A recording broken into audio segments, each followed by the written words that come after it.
क्योंकि इस दुनिया में सबसे ज्यादा प्रेम करने वाला अगर कोई है तो वो केवल और केवल माँ हुआ करती है। माँ से बढ़कर के इस दुनिया में कोई प्रेम कर ही नहीं सकता। हम लोग तीर्थों में जाते हैं,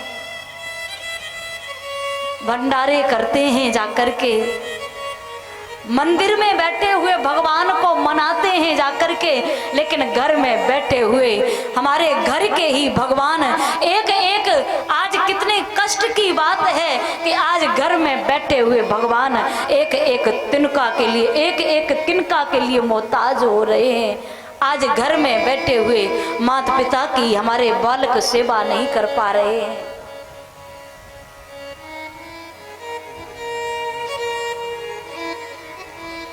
विवश होकर के माता पिताओं को वृद्धा आश्रमों में छोड़ देते हैं। और मैंने तो जहां तक देखा है, वृद्धा आश्रमों में जहां तक मिलती हैं, बड़े घरानों की माताएं मिलती हैं। क्योंकि जब व्यक्ति बड़ा हो जाता है ना,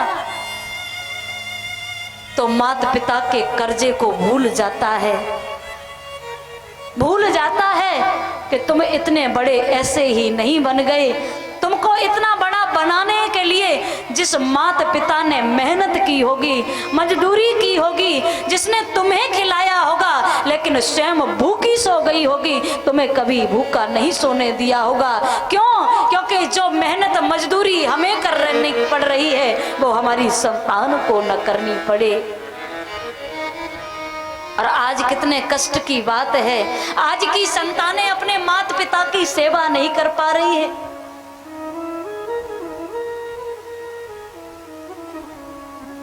याद रखना,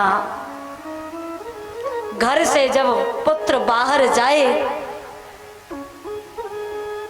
माता पिता से आशीर्वाद लेकर के जब संतान घर से बाहर निकलती है तो दुनिया में वो कभी कहीं विफल नहीं हो सकता। माँ की दुआ कभी खाली नहीं जाती, माँ की दुआ कभी खाली नहीं जाती। माँ की दुआ भगवान से भी टाली नहीं जाती।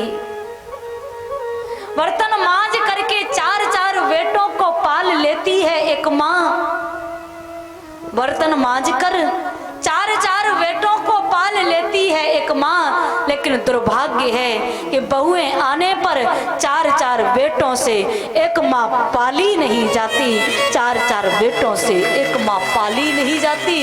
इससे बड़ा दुर्भाग्य हमारे देश के लिए और क्या होगा।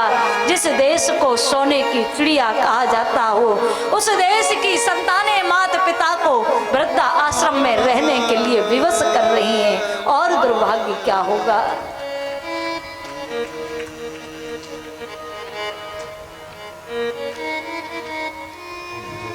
मंदिर में ना मिलेंगे, गुरुद्वारे ना मिलेंगे, घर में ही बैठे हैं तेरे भगवान। कर ले माँ को प्रणाम, कर ले पिता को प्रणाम। मंदिर में ना मिलेंगे, गुरुद्वारे ना मिलेंगे, घर में ही बैठे तेरे भगवान। कर ले माँ को प्रणाम, कर ले पिता को प्रणाम।